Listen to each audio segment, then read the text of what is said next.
આજનો આપણે ટ્રેડ જોવાના છે કે જે મારી રીલ તમે ઇન્સ્ટાગ્રામ પર જોઈ છે, એમાં જે પ્રોફિટ થયું હતું મારું, જે મેં પ્રોફિટ કેવી રીતના કર્યું, મેં કેવી રીતના એન્ટ્રી પ્લાન કરીને કેવી રીતના મેં ટાર્ગેટ લીધું, તો એના માટે આપણે વિડીયો એન્ડ સુધી બનાવી રહેજો. વિડીયો એન્ડ સુધી જોશો તમને ખબર પડશે કે મેં કેવી રીતના એન્ટ્રી લીધી હતી, શેના બેઝ પર એન્ટ્રી લીધી હતી અને કેવી રીતે મેં પ્રોફિટ કર્યું છે. ચલો વિડીયો સ્ટાર્ટ કરીએ.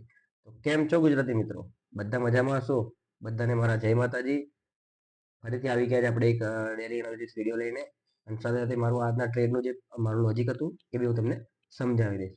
ઓકે, તો ચલો આપણે વાત કરીએ પહેલા ગઈકાલના જે લેવલ્સ આપણે હતા એ 25,900, 25,821 અને 25,752, 750, બરોબર છે. આ ત્રણ એક લેવલ આપણે આપ્યા હતા કાલના માટે કે માર્કેટે આ જગ્યાએથી માર્કેટે આ રીતનું મુવમેન્ટ કર્યું હતું. Okay right.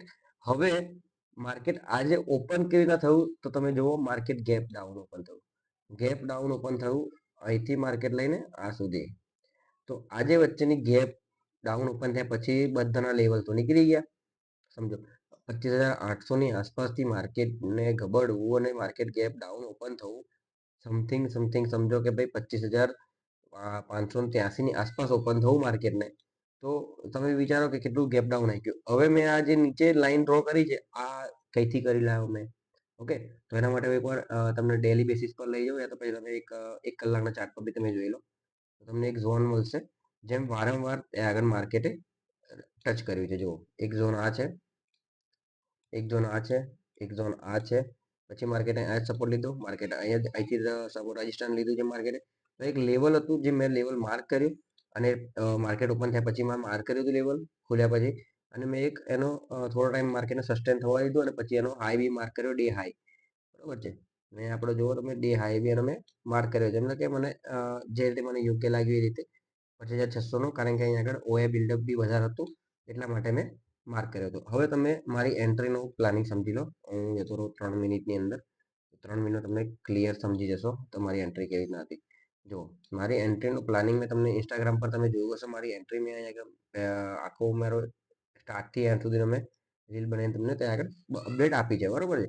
હવે જુઓ થયું કેવું, મેં માર્કેટને ઓપન થવા પછી માર્કેટ થોડું ઉપર ગયું, ઉપર ગયા બાદ માર્કેટ નીચે આવ્યું, પ્રોપર આ લેવલ સુધી નથી આવ્યું.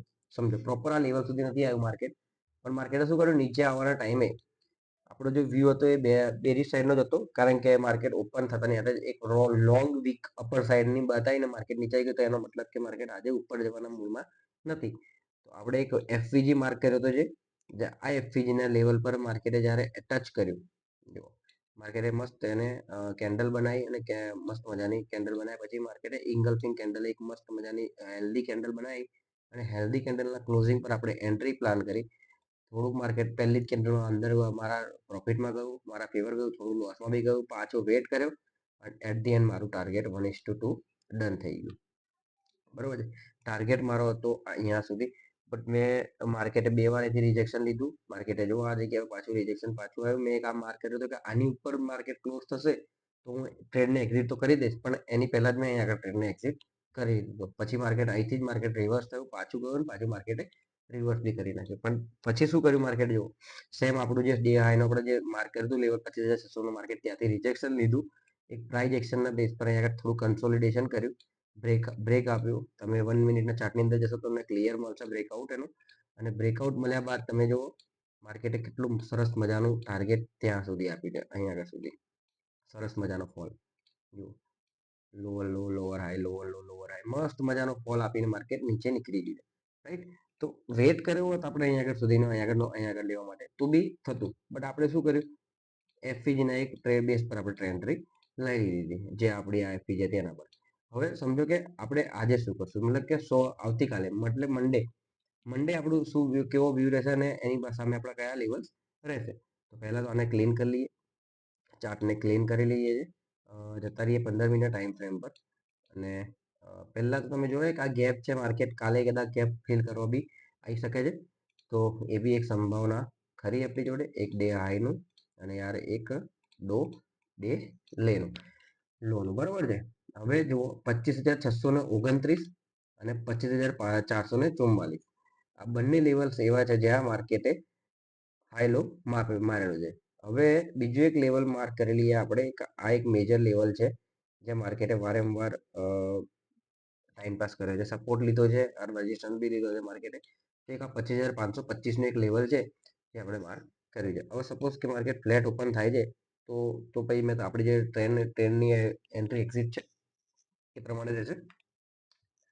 ટ્રેનને આવવા દો, સપોર્ટ લેવા દો, પ્રાઇસ એક્શન બનાવે પછી સ્વિંગ બનાવે પછી બ્રેકઆઉટ કરે તો ટાર્ગેટ આ રાખો, સેકન્ડ ટાર્ગેટ આ રાખો. ડન. સોરી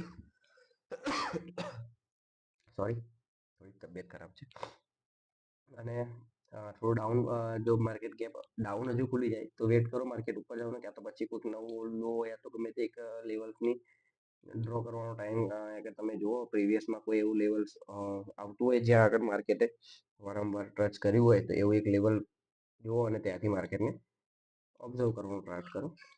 એના વગર ટ્રાય જો માર્કેટ બહુ વધારે ગેપ ડાઉન અને ગેપ અપ થઈ જાય તો વેટ કરો, માર્કેટનું બિહેવિયર જુઓ, માર્કેટને શું કરવું છે. સમજો કે ગેપ ડાઉન ઉપર થયું તો માર્કેટ જનરલી શું કરતું હોય છે, ભાઈ થોડું સપોર્ટ લઈને પાછું ઉપર ગેપ ફિલ કરવા જતું હોય છે. પણ અત્યારના સિનારીઓમાં પ્રમાણે તમે જુઓ માર્કેટ શું કરે છે, પાછું આવી ગયું નીચે લો. તો આ છે, એકવાર વેટ કરો માર્કેટ ગેપ અપ ખુલે તો ભાઈ માર્કેટને વેટ કરો, માર્કેટ ઉપર જવા માટે તૈયાર છે કે નીચે જવા માટે તૈયાર છે, તમારે એ તો સમજવું પડશે. તમારે એક બાયસ રેડી કરવો પડશે કે મારે કોલ સાઈડ જવું છે, મારે પુટ સાઈડ જવું છે, બરોબર છે. તો પહેલા એ કન્ફર્મ જરૂરી કરજો. હવે તમને મેં લેવલ્સ આપી દીધા આજના, આવતીકાલ મંડે માટેના 1, 2 અને 3 લેવલ્સ મેં તમને આપી દીધા છે. હવે કયા વર્ક કરે છે કયા નથી કરતા તમારે જાતે ડિસાઇડ કરવું પડશે, થોડું નોલેજ તમારે જાતે બી લેવું પડશે, રાખવું પડશે. કેમ કે ભાઈ જો હું તમને ગાઈડ કરું છું, સમજો મેં તમને મારું એનાલિસિસ આપું છું, પણ સાથે તમે બી પોતાનું એનાલિસિસ કરો. તમે ચાર્ટને રીડિંગ કરતા શીખો, ચાર્ટ રીડ કરતા શીખી જશો, ચાર્ટને વાંચતા શીખી જશો ને તો મજા આવશે, પછી ટ્રેડિંગ કરવાની બહુ મજા આવશે. શેર માર્કેટમાં આવી જવું, સમજીને કૂદી જવું બધું ઠીક છે, પણ તમે જો નોલેજ લેશો ને તો તમને આગળ મજા આવશે ભાગવાની, બરાબર છે. અને બિઝનેસ સિરીઝ સ્ટાર્ટ થઈ ગઈ છે, જેને બી ના દેખી હોય દેખી લો. બિઝનેસ સિરીઝનો વિડીયો આવતીકાલે બીજો એક આવી જવાનો છે, સન્ડે બીજો એક વિડીયો આપણો આવી જશે. આફ્ટરનો માર્કેટ અને કેશ માર્કેટમાં તમારા માટે શું બેટર છે એના માટેનું. તો સબસ્ક્રાઇબ જરૂર કરી લેજો ચેનલને, તમારા ફ્રેન્ડ સાથે શેર કરી દો, વિડીયો ગમે હોય તો લાઈક કરી દો. અને જો તમને ખબર ના પડી હોય કે આ લેવલ્સ પ્રમાણે કેવી રીતના વર્ક કરે છે, તમે કેવી રીતના, તો મને કમેન્ટની અંદર જણાવજો કે તમને શું પ્રોબ્લેમ આવે છે. ઓકે, તમને જે પ્રોબ્લેમ આવે છે કમેન્ટમાં જણાવો, હું ટ્રાય કરીશ કે એના વિશે તમને સરળ ભાષાની અંદર તમને સોલ્યુશન આપવાનું, બરોબર છે. અને બિઝનેસ સિરીઝ સ્ટાર્ટ થઈ ગઈ છે, પ્લીઝ એને દેખી લો એકવાર, નોલેજ જેટલું મળતું એટલું લઈ લો, ઠીક છે. ચલો, જય માતાજી, મળીએ એક બીજા વિડીયોની અંદર.